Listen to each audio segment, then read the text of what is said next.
నమస్తే ఫ్రెండ్స్, నా పేరు Surya Sunil. Welcome to Makara TV Telugu.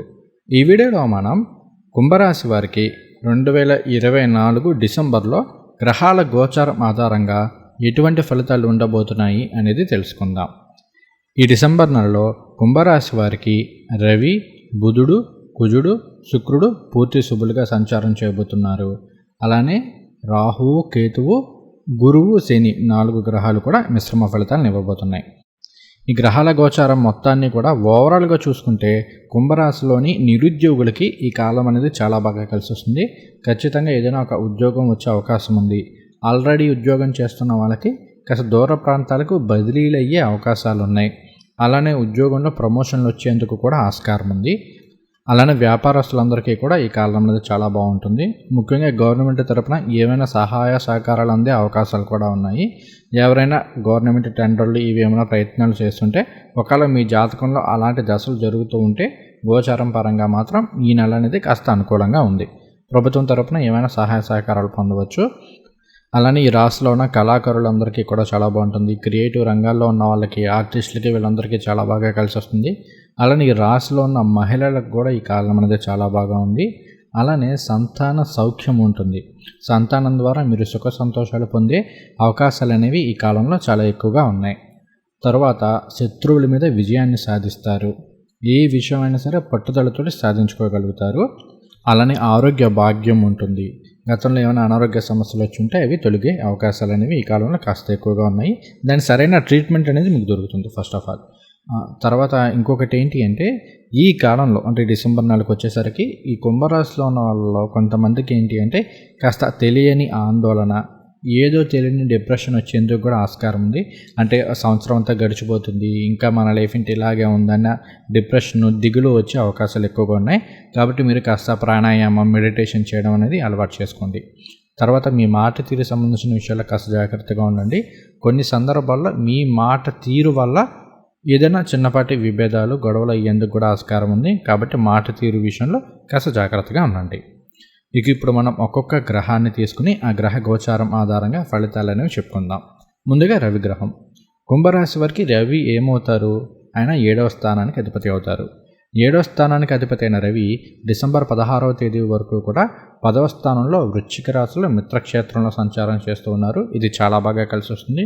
10వ స్థానంలో కనుక రవి సంచారం చేస్తుంటే ఉద్యోగపరమైన విషయాల్లో వీటిలో చాలా అనుకూలంగా ఉంటుంది. వృత్తి వ్యాపారాల్లో చాలా అనుకూలమైన ఫలితాలు ఉంటాయి. మంచి లాభదాయకమైన ఫలితాలను కూడా రవిస్తారు. అలానే ఆరోగ్యం కూడా చాలా బాగుంటుంది. ఎందుకంటే అసలు ఆరోగ్యానికి కారకులే రవి. కాబట్టి ఏంటంటే ఆరోగ్యం బాగుంటుంది. డిసెంబర్ 16 తర్వాత ఆయన ధనుసు రాశిలోకి వస్తారు. ఇది కూడా ఆయనకి మిత్రక్షేత్రమే అవుతుంది. పైగా కుంభరాశి వారికి ధనుసు అనేది లాభస్థానం అవుతుంది. లాభస్థానంలో రవి సంచారం చేస్తుంటే మంచి లాభాన్ని ఇస్తారు. ఆయన ఇచ్చే లాభం ఏంటి? రవి ఆరోగ్య కారకులు కాబట్టి ఆరోగ్యం బాగుంటుంది. గతంలో ఏమైనా అనారోగ్య సమస్యలు ఉంటే తొలగిపోతాయని చెప్పడానికి కారణం ఇదే. ఆరోగ్యం చాలా బాగా ఉంటుంది. అలానే వృత్తి వ్యాపారాల్లో మీకంటూ ఒక గుర్తింపు, రికగ్నైజేషన్ అనేది లభిస్తుంది. తర్వాత ఈ రాశిలో ఉన్న రాజకీయ నాయకులకు కూడా బాగుంటుంది. సొసైటీలో మంచి పేరు, గుర్తింపు తెచ్చుకునే అవకాశాలు ఉన్నాయి. అలానే మీకు ఏదైనా పదవి లాంటిది వచ్చే అవకాశాలు కూడా ఈ కాలంలో గోచారం పరంగా ఉన్నాయి. అలానే సప్తమాధిపతి లాభస్థానంలో సంచారం చేస్తున్నారు అంటే వివాహపరమైన విషయాల్లో కూడా కాస్త అనుకూలంగా ఉంటుంది. ఎందుకంటే 7 అనేది కలత్ర స్థానం, వివాహము, వీటిని తెలియజేసే స్థానం. ఈ స్థానాధిపతి లాభంలో సంచారం చేస్తున్నారు కాబట్టి మన లైఫ్ పార్ట్నర్ పరంగా, మన జీవిత భాగస్వామి పరంగా మనకు ఏదైనా లాభాలు చేకూరవచ్చు. అలానే వివాహం కాని వారికి వివాహ సంబంధాలు వచ్చే అవకాశాలు కూడా ఈ కాలంలో ఉన్నాయి. అలానే మీ చిన్ననాటి స్నేహితులు కావచ్చు, మీ దూర ప్రాంతాల్లో ఉన్న బంధువులతో కావచ్చు, వీళ్ళని ఒకసారి కలిసే అవకాశాలు కూడా ఈ కాలంలో మీకు గోచరిస్తున్నాయి. సో ఓవరాల్గా చూసుకుంటే కుంభరాశి వారికి రవి యొక్క సంచారం అనేది ఈ కాలం చాలా అనుకూలంగా ఉంది. ఇక తర్వాత కుజుడు ఈ నెలంతా కూడా 6వ స్థానంలో కర్కాటక రాశిలో సంచారం చేస్తూ ఉన్నారు. అక్కడ ఆయన నీచ రాశిలో సంచారం చేసినప్పటికీ కూడా 6వ స్థానంలో సంచారం అనేది చాలా సానుకూలమైన ఫలితాలను ఇస్తుంది. ముఖ్యంగా శత్రు జయం ఉంటుంది. ఇక్కడ నా ఉద్దేశం శత్రువులు అంటే ఎవరో మీ ఇంటి పక్కన ఉన్న వాళ్ళు, మీ ఆఫీస్లో వాళ్ళు, ఇలాంటి వాళ్ళు కాదు. మనలోనే కొంతమంది శత్రువులు ఉన్నారు. ఎవరాళ్ళు? కామము, క్రోధము, లోభము, ఇటువంటివి. వీటిని కాస్త కంట్రోల్ చేసుకోగలుగుతారు. ఈ కలికాలంలో వీటన్నిటిని కంట్రోల్ చేసుకోవడం మానవ మాత్రల వల్ల అయితే కాదు, కానీ కొంతమేర అంటే ఇప్పుడు సపోజ్ కోపం ఎక్కువగా వస్తుంది, దానికి సంబంధించి ఏదైనా మెడిటేషన్ ప్రాక్టీస్ చేయడం ఇటువంటి వాటి ద్వారా కాస్త కోపాన్ని కంట్రోల్ చేసుకోగలుగుతారు. అలానే కామము అంటే కోరికలను కూడా కామని అంటారు. కాబట్టి ఏంటంటే కాస్త కోరికలను తగ్గించుకొని ఎక్కువగా ఏంటి అంటే మీ మీద మీరు ఫోకస్ చేస్తారు. మీలో ఉన్న ప్లస్లు ఏంటి, మైనస్లు ఏంటి, మీ బలం ఏంటి, మీ బలహీనతలు ఏంటి, వీటిని తెలుసుకోవడము, బలహీనతలను తగ్గించుకోవడము, వాటిని తగ్గించుకోవడానికి మనం ఏం చేయాలి అనే ఆలోచన ధోరణి అనేది మీకు ఈ కాలంలో వస్తుంది. అలానే కుజుడు మీకు 3-10 స్థానాలకు అధిపతి. 3-10 స్థానాలకు అధిపతి అయిన కుజుడు 6వ స్థానంలో సంచారం చేస్తూ ఉన్నారు. కాబట్టి కొన్ని సందర్భాల్లో ఏంటి అంటే మీ సోదరుల ద్వారా లేదా మీ సోదరిమణులు అంటే మీ బ్రదర్స్ అండ్ సిస్టర్స్ ద్వారా మీకు ఏమైనా చిన్నపాటి ఖర్చులు రావడం, లేదంటే వాళ్ళ ద్వారా ఏమైనా చిన్నపాటి సమస్యలు వచ్చే అవకాశాలు ఉన్నాయి. ముఖ్యంగా మీ మాట తీరు వల్ల ఏమైనా ఇబ్బందులు రావచ్చు. కాబట్టి మాట తీరు విషయంలో కాస్త జాగ్రత్తగా ఉండమని ఇంతకు ముందు కూడా చెప్పాను. అలానే 10వ స్థానాధిపతి కూడా అవుతూ 6వ స్థానంలో సంచారం చేస్తున్నారంటే ఇది ఉద్యోగ విషయంలో బాగుంటుంది. 6-10 రెండూ కూడా ఏంటి అంటే మన డైలీ యాక్టివిటీస్ని, ఉద్యోగాన్ని, వీటిని తెలియజేసే స్థానాలు. కాబట్టి ఉద్యోగం విషయంలో చాలా బాగానే ఉంటుంది. కాస్త వర్క్ స్ట్రెస్ ఉన్నప్పటికీ కూడా మొండితనంతో, పట్టుదలతోటి పనులన్నీ కూడా సాధించుకోగలుగుతారు. కార్యజయం అనేది ఉంటుంది. సో కుజుడి సంచారం కూడా కుంభరాశి వారికి నెల బాగానే ఉంది. తర్వాత శుక్రుడి యొక్క సంచారం. శుక్రుడు మీకు 4-9 స్థానాలకు అధిపతి. ఈయన డిసెంబర్ 2వ తేదీ వరకు కూడా ధనుస్సు రాశిలో లాభంలో సంచారం చేస్తూ ఉంటారు. డిసెంబర్ 2వ తేదీ నుండి మకర రాశిలో 12వ స్థానంలో సంచారం చేస్తూ ఉంటారు. అయితే జ్యోతిష శాస్త్రంలో ఏం చెప్పారు అంటే శుక్రుడు కనుక 12వ స్థానంలో సంచారం చేస్తే చాలా చక్కటి శుభ ఫలితాలను ఇస్తారు అని చెప్పారు. 4-9 స్థానాల అధిపతి 12వ స్థానంలో సంచారం చేస్తూ శుభ ఫలితాలను ఇస్తారు కాబట్టి ఆరోగ్యం బాగుంటుంది. అలానే మహిళలందరికీ కూడా చాలా బాగా కలిసి వస్తుంది. కుంభరాశిలో ఉన్న మహిళలందరికీ చాలా బాగుంటుంది. కళాకారులకు బాగుంటుంది. క్రియేటివ్ రంగాల్లో ఉన్న వాళ్ళకి, గ్రాఫిక్ డిజైనర్స్, వెబ్ డిజైనర్స్, ఆర్టిస్టులు, మ్యూజిక్ డైరెక్టర్స్, రైటర్స్ వీరందరికీ కూడా ఈ కాలం అనేది చాలా బాగా కలిసి వస్తుంది. అలానే ఫోటోగ్రాఫర్లు, వీడియోగ్రాఫర్లు వీళ్ళకి కూడా బాగుంటుంది. తర్వాత 9వ స్థానాధిపతి 12వ స్థానంలో సంచారం చేస్తున్నారంటే విదేశాలకు వెళ్ళాలి అనుకునే వాళ్ళకి వీళ్ళకి బాగుంటుంది. ముఖ్యంగా ఆర్టిస్టులో చాలామంది విదేశాలు వెళ్ళాలని చూస్తుంటారు కదా, సో వాళ్ళకి ఈ కాలం అనేది కలిసి వచ్చే అవకాశాలు అనేవి చాలా ఎక్కువగా ఉన్నాయి. తర్వాత 12వ స్థానంలో శుక్రుడు కనుక సంచారం చేస్తూ ఉంటే శుభవ్యయాన్ని చేయిస్తారు. అంటే శుభ కార్యక్రమాలకి ఖర్చు పెట్టిస్తారు. అంటే ఇంట్లో వివాహం కాని వారికి వివాహం అయ్యే అవకాశాలు ఉన్నాయి. సంతానం పరంగా కూడా అనుకూలంగానే ఉంటుంది. తర్వాత ఇల్లు లేని వారు సొంతంగా ఏదైనా ఇల్లు కనుక్కోవడమో ఇట్లా ఏదైనా సరే శుభ కార్యక్రమాలకి కాస్త ధనాన్ని ఖర్చు పెట్టే అవకాశాలు అయితే ఈ కాలంలో ఉన్నాయి. అయితే శుక్రుడు కోరికల్ని ఎక్కువిచ్చే గ్రహం. కొన్ని సందర్భాల్లో లగ్జరీ ఐటమ్స్కి వీటికి కూడా కాస్త ధనాన్ని ఎక్కువగా ఖర్చు పెట్టే అవకాశాలు ఉన్నాయి. కాబట్టి ఖర్చులకు సంబంధించిన విషయంలో కాస్త జాగ్రత్తగా ఉండండి. ఏదైనా ఖర్చు పెడుతున్నామంటే ఇది నిజంగా మనకు అవసరమా కాదా, ఏదైనా ఉపయోగపడుతుందా లేదా అనేది 1-2 సార్లు ఆలోచించుకొని అప్పుడు ఖర్చు పెట్టుకోండి. లేదంటే కొన్ని సందర్భాల్లో అనవసరంగా డబ్బులు ఖర్చు అయ్యే అవకాశాలు ఉన్నాయి. తర్వాత మనం బుధుడి గురించి తెలుసుకుందాం. బుధుడు ఈ నెలంతా కూడా వృశ్చిక రాశిలో 10వ స్థానంలో సంచారం చేస్తూ ఉన్నారు. దశమ స్థానంలో బుధుడి యొక్క సంచారం అనేది అనుకూలమైన ఫలితాలనే ఉంటుంది. ముఖ్యంగానే మీకు 5-8 స్థానాలకి అధిపతి. 5-8 స్థానాల అధిపతి అయిన బుధుడు 10వ స్థానంలో సంచారం చేస్తున్నారు. కాబట్టి కాస్త ఆకస్మిక ధన లాభాలు కలిగే అవకాశాలు ఉన్నాయి. అలానే స్పెక్యులేషన్ బిజినెస్ కూడా చాలా వరకు యోగించే అవకాశాలు ఉన్నాయి. ఎందుకంటే 5th లార్డ్ 10thలో ఉంటున్నారు అంటే మంచి ధనయోగం, కాబట్టి అనుకూలంగా ఉంటుంది.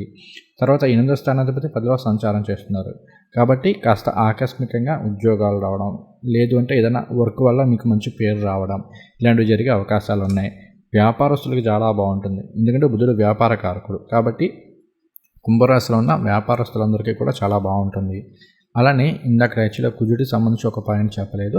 వ్యవసాయదారులకు కూడా చాలా బాగుంటుంది. ఎందుకంటే కుజుడు భూదేవి కుమారుడు కాబట్టి వ్యవసాయదారులందరికీ బాగుంటుంది. అలానే వ్యాపారస్తులకి బుధుడు బాగున్నాడు కాబట్టి వ్యాపారస్తులకు బాగుంటుంది. అన్ని విధాలా కూడా బుధుడు ఈ నెలంతా కూడా మీకు యోగిస్తున్నాడు. తదుపరి గురువు గారి సంచారం. గురువుగారు మీకు 2-11 స్థానాలకు అధిపతి. ఈయన 4వ స్థానంలో సంచారం చేస్తున్నారు. ఇక్కడ లోహమూర్తిగా సంచారం చేస్తున్నారు. కాబట్టి గురువు గారి యొక్క బలం అనేది కాస్త తక్కువగా ఉంది.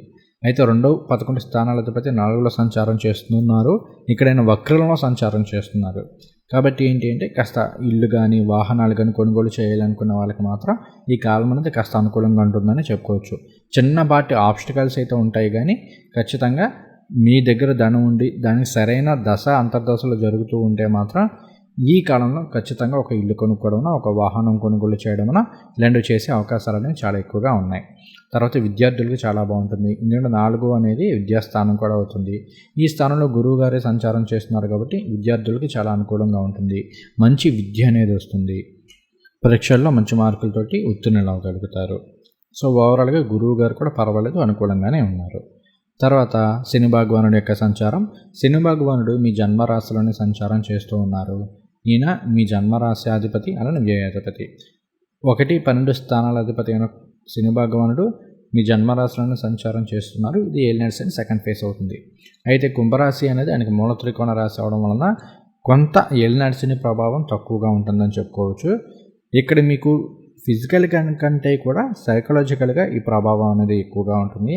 ముఖ్యంగా మిమ్మల్ని మీరు తెలుసుకోవాలన్న ఇది కావచ్చు, లేదంటే కాస్త ఆధ్యాత్మికపరమైన ఆలోచనలు ఎక్కువగా ఉండడం కావచ్చు. అలానే మీలో మీకు ఒక అంతర్మదనం అనేది జరుగుతూ ఉంటుంది. ఏమిటి అంటే ఏంటి మనం ఇలాగే ఉండిపోయాం, ఏదో చేయాలి, ఏదేదో సాధించాలని తప్పనట్టుంది, కానీ అది ఏం చేయాలి, ఎలా సాధించాలి అనే మార్గం అనేది ఇప్పుడు దాకా మీకు కనిపించకపోవచ్చు. అయితే నవంబర్ 15 నుండి ఆయన వక్రత్యాగం చేసి డైరెక్ట్ మోషన్లోకి ఎంటర్ అయ్యారు కాబట్టి, అలానే మిగిలిన గ్రహాలు కూడా కాస్త మీకు అనుకూలంగా ఉన్నాయి కాబట్టి ఇక్కడ నుండి మీకు ఏంటి అంటే ఒక మార్గం అనేది కనిపిస్తుంది. అది మీరు జీవితంలో ఉన్నత స్థాయికి వెళ్ళడానికి, మంచి పొజిషన్లో వెళ్ళడానికి మీకు చాలా బాగా సహకరిస్తుంది. ముఖ్యంగా ఈ డిసెంబర్ నుండి శని భగవానుడు పూర్వభద్ర నక్షత్రంలో సంచారం చేయబోతున్నారు. దానికి సంబంధించి ఇంకొక వీడియో చేస్తాను. ఈ సంచారం అనేది చాలా అనుకూలంగా ఉంటుంది. ఎందుకంటే పూర్వభద్ర గురువు గారికి సంబంధించిన నక్షత్రం కాబట్టి శని భగవానుడు గురువు గారి యొక్క ఎనర్జీని తీసుకొని మరీ మీకు ఫలితాలను ఇస్తారు. కాబట్టి డిసెంబర్ ఎండింగ్ ఆ టైంకి వచ్చేసరికి ఖచ్చితంగా మీకు జాబ్కి సంబంధించో, మ్యారేజ్కి సంబంధించో, లేదంటే మీరు ఎప్పటి నుంచో ఏదైతే సాధించాలనుకుంటున్నారో దానికి సంబంధించిన విషయాన్ని ఎలా సాధించాలి అనే దానికి సంబంధించి ఒక మార్గం అయితే మీకు ఖచ్చితంగా ఈ నెలలో కనిపిస్తుంది. తర్వాత మనం రాహు యొక్క సంచారం గురించి తెలుసుకుందాం. రాహువు 2వ స్థానంలో మీనరాశిలో సంచారం చేస్తూ ఉన్నారు. ఇక్కడ ఆయన లోహమూర్తిగా సంచారం చేస్తున్నారు. 2వ స్థానంలో రాహు ఏంటంటే మిశ్రమ ఫలితాలను ఇస్తారు. ఎలా ఉంటాయంటే డబ్బు ఇస్తారు, అలానే డబ్బు ఖర్చు పెట్టించేస్తారు కూడా. సో మనం సేవింగ్స్ సంబంధించి మనం ఎక్కువ ఫోకస్ చేయాల్సి ఉంటుంది. ఈ ఒక్క విషయంలో జాగ్రత్తగా ఉంటే 2వ స్థానంలో రాహు పర్వాలేదు, మంచి ధనాన్ని ఇచ్చే అవకాశాలు ఉన్నాయి. కాకపోతే మనం కాస్త కంట్రోల్లో ఉండాలి. 1, 2 ఫుడ్కి సంబంధించి ఇలాంటి విషయాల్లో కాస్త డబ్బులు ఎక్కువ ఖర్చు పెట్టేయడం. కొన్ని సందర్భాల్లో నాకేంటి తక్కువ, ఎదురోడు ఏదో రెచ్చగొడతాడు, వాడు కాస్త రెచ్చగొడితే మనం ఇంకా రెచ్చిపోయి నాకేం తక్కువ కాదన్న ఉద్దేశంతో కాస్త డబ్బు ఎక్కువగా ఖర్చు పెట్టేయడం. ఇంకొన్ని సందర్భాల్లో ఏం జరుగుతుంటుందంటే మనకి ఏ ప్రాబ్లం ఉండదు, కానీ ఏదో ప్రాబ్లం ఉంది అని చెప్పేసి మనం ఫీల్ అయిపోయి, అది హెల్త్కి సంబంధించి ఏదైనా సరే లేని చోటన ఏదో ఉందని ఊహించేసుకొని కాస్త టెస్ట్లకని, డాక్టర్లకని, వీటికని కాస్త డబ్బులు ఎక్కువ ఖర్చు పెట్టేసే అవకాశాలు కూడా ఈ కాలంలో ఉంటాయి. కాబట్టి ఈ విషయాల్లో కాస్త జాగ్రత్తగా ఉండండి. తర్వాత 2వ స్థానంలో రాహు సంచారం చేస్తూ ఉంటే జాబ్లో చేంజ్ ఉండడానికి ఎక్కువ ఆస్కారం ఉంది. ఎందుకంటే రాహు ఏంటి అంటే ఒక పని అని కాదు, ఏదైనా సరే అది చేయాలి, ఇది చేయాలి, ఎప్పుడు కూడా ఎక్కడ డబ్బు ఎక్కువ వస్తుంది, ఎక్కడ మనం కాస్త ఎక్కువ సంపాదించుకోవాలో అటువంటి మార్గాల్లోకి రాహు తీసుకెళ్తూ ఉంటారు. కాబట్టి ఈ విషయాల్లో కాస్త కేర్ఫుల్గా ఉండండి. తర్వాత 2లో రాహు కొన్ని సందర్భాల్లో విదేశాల ద్వారా వీటి ద్వారా డబ్బుని ఇప్పించే అవకాశాలు ఉంటాయి. అలానే రాహువు టెక్నాలజీ సంబంధించి ఈ మోడర్న్ టెక్నాలజీ ఏదైతే ఉందో వీటన్నింటికి కూడా ఒక విధంగా రాహువే కారకత్వం వహిస్తారు. కాబట్టి టెక్నికల్ ఫీల్డ్లో ఉన్న వాళ్ళకి కూడా ఈ కాలం అనేది చాలా బాగా కలిసి వస్తుంది. ఓవరాల్గా రాహు పర్వాలేదు, కాస్త అప్ అండ్ డౌన్స్ ఉన్నప్పటికీ చాలా వరకు అనుకూలంగా ఉండే అవకాశాలు ఎక్కువగా ఉన్నాయి. తర్వాత కేతు గ్రహ సంచారం. కేతువు 8వ స్థానంలో సంచారం చేస్తూ ఉన్నారు. ఇక్కడ ఆయన కూడా లోహమూర్తిగా సంచారం చేస్తున్నారు. కేతువు 8లో సంచారం చేస్తుంటే ఆధ్యాత్మికపరమైన విషయాల్లో చాలా అనుకూలమైన ఫలితాలు ఉంటాయి. ముఖ్యంగా పుణ్యక్షేత్రాల సందర్శనం ఉంటుంది. అలానే దూర ప్రాంతాల్లో ఉన్న పుణ్యక్షేత్రాలను సందర్శనం చేసుకునే వీలుంది. తర్వాత ఆస్ట్రాలజీ, లేదంటే అష్టసాముద్రికము, లేదంటే మంత్ర సాధనలు, ఇలా ఏమైనా గుప్త విద్యలకు సంబంధించి, రహస్య విద్యలకు సంబంధించి నేర్చుకునే అవకాశాలు కానీ, నేర్చుకోవాలన్న ఆశ అయితే మాత్రం ఖచ్చితంగా ఈ కాలంలో ఉంటుంది. కొంతమంది తమకు జరుగుతున్న దశాంతదశలు తమ జాతకంలో ఉన్న గ్రహాల పరిస్థితుల ఆధారంగా వీటిని నేర్చుకోగలుగుతారు కూడా. సో ఇక ఓవరాల్గా చూసుకుంటే కనుక కుంభరాశి వారికి ఈ కాలం అనేది అనుకూలంగానే ఉంది. ముఖ్యంగా విదేశాలకు వెళ్ళాలనుకునే వాళ్ళకి, విదేశాలకు వెళ్ళి చదువుకోవాలి అనుకునే వాళ్ళకి ఈ కాలం కలిసి వస్తుంది. చేతి వృత్తిదారులందరికీ చాలా బాగుంది. ముఖ్యంగా లాయర్లకి బాగుంటుంది, అలానే డాక్టర్లకి బాగానే ఉంటుంది. తర్వాత పోలీస్ శాఖలో ఉన్న వాళ్ళకి, జడ్జిలుగా ఉన్న వాళ్ళకి, లేదంటే జడ్జి ఉద్యోగాల కోసం ప్రయత్నాలు చేస్తున్న వాళ్ళకి ఈ కాలం అనేది చాలా బాగా కలిసి వస్తుంది. ఆర్టిస్టులందరికీ బాగుంటుంది, వ్యవసాయదారులకి చాలా బాగా ఉంటుంది. తర్వాత ఈ రాశిలో ఉన్న వృద్ధులు కాస్త మీరు తినే ఆహారానికి సంబంధించిన విషయంలో కాస్త జాగ్రత్తగా ఉండండి. ఎందుకంటే 2లో రాహు ఉన్నారు కాబట్టి మిగిలిన విషయంలో కాస్త బాగానే ఉంటుంది. తర్వాత ఈ రాశిలో ఉన్న వాళ్ళు ఎవరైనా సరే డ్రైవింగ్కి సంబంధించిన విషయంలోనూ, మాట తీరుకి సంబంధించిన విషయంలో కాస్త జాగ్రత్తగా ఉండండి. మళ్ళీ చెప్తున్నాను, మీ మాట తీరు వల్ల ఏదైనా చిన్నపాటి విభేదాలు వచ్చేందుకు ఆస్కారం ఉంది కాబట్టి మాట తీరు విషయంలో కాస్త జాగ్రత్తగా ఉండండి. అలానే ఇది భార్యాభర్తల మధ్య కావచ్చు, అన్నతమ్ముల మధ్య కావచ్చు, ఏ విషయంలో అయినా సరే మీ మాట తీరు వల్ల కొన్నిపాటి సమస్యలు వచ్చేందుకు ఆస్కారం ఉంది. తర్వాత జాబ్లో ప్రమోషన్లు రావడం, అలానే జాబ్లో కొన్ని సందర్భాల్లో దూర ప్రాంతాలకు బదిలీలు అయ్యే అవకాశాలు కూడా ఉన్నాయి. నిరుద్యోగులకు బాగుంటుంది, ఆర్థికంగా చాలా బాగుంటుంది, రుణాలు తీర్చుకోగలుగుతారు. ఇంకా ఓవరాల్గా కుంభరాశి వారికి ఈ కాలం అనేది డిసెంబర్ నెల చాలా వరకు మంచి ఫలితాలను ఇస్తుంది గోచారం ఆధారంగా తీసుకుంటే. ఇప్పుడు మనం మాసాధిపతుల గురించి కూడా తెలుసుకుందాము. ప్రతి మాసానికి ఒక్కో నక్షత్రానికి ఒక్కో గ్రహం మాసాధిపతిగా ఉంటుంది. వాటి గురించి కూడా చూసుకుందాము. ముందుగా ధనిష్ట నక్షత్రం, ధనిష్ట 3, 4 పాదాలు కుంభరాశిలో ఉంటాయి. వీరికి శుక్రుడు మాసాధిపతిగా వచ్చారు. నైసర్గిక శుభుడైన శుక్రుడే మీకు మాసాధిపతిగా వచ్చారు కాబట్టి ధనిష్ట నక్షత్రం వరకు చాలా బాగుంటుంది. అన్నిట్లోనూ అన్ని విధాలా కూడా చాలా సానుకూలమైన ఫలితాలు ఉంటాయి.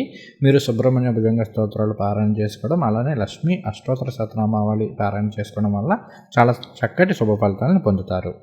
తర్వాత శతభిష నక్షత్రం. శతభిష నక్షత్రానికి రవి మాసాధిపతిగా వచ్చారు. సో సాధారణంగా శతభిష నక్షత్రానికి రాహు అధిపతి. అయితే ఈ మార్గశిరం మాసానికి మాత్రం రవి మాసాధిపతిగా వచ్చారు. రవి మాసాధిపతిగా వస్తే బాగుంటుంది. ముఖ్యంగా ఏంటి అంటే ఉన్నత స్థాయి ఉద్యోగాల కోసం ప్రయత్నాలు చేస్తున్న వాళ్ళకి కావచ్చు, రాజకీయ నాయకులకు కావచ్చు, వీళ్ళందరికీ కూడా చాలా బాగా కలిసి వస్తుంది. ఉద్యోగులకి ప్రమోషన్లు రావడం, ఆర్థికంగా చాలా బాగుండడం, అన్ని విధాలా కూడా కలిసి వస్తుంది. మీరు ప్రతిరోజు కూడా దుర్గాదేవి స్తోత్రాలు పారాయణ చేసుకోవడం, అలానే రవికి సంబంధించి ఆదిత్య హృదయ స్తోత్రం పారాయణ చేసుకోవడము, లేదంటే సూర్య నమస్కారాలు చేసుకోవడం చేయండి. అన్ని విధాలా కలిసి వస్తుంది. తర్వాత పూర్వభద్ర నక్షత్రం. పూర్వభద్ర నక్షత్రానికి గురువు గారు అధిపతి. అయితే ఈ మార్గశిరం మాసానికి మాత్రం రాహువు మాసాధిపతిగా వచ్చారు. రాహువు మాసాధిపతిగా రావడం అనేది కొంత ఇబ్బంది. కొన్ని సందర్భాల్లో ఏంటంటే మనకై తెలియకుండా అగ్రెసివ్ అయిపోవడం, కోపం వచ్చేయడం, లేదంటే ఇంకొన్ని సందర్భాల్లో ఈ గ్యాంబ్లింగ్కి సంబంధించిన వాటిలోనూ, స్పెక్యులేషన్ బిజినెసెస్లోనే కాస్త డబ్బులు లాస్ అయ్యే అవకాశాలు ఉన్నాయి. కాబట్టి ఈ విషయంలో చాలా జాగ్రత్తగా ఉండండి. మీరు ప్రతిరోజు కూడా గురువు గారికి సంబంధించి గురు స్తోత్రాలు పారాయణ చేసుకోవడం, అలానే రాహువుకి సంబంధించి దుర్గా స్తోత్రాలు పారాయణ చేసుకోండి. అన్ని విధాలా కలిసి వస్తుంది.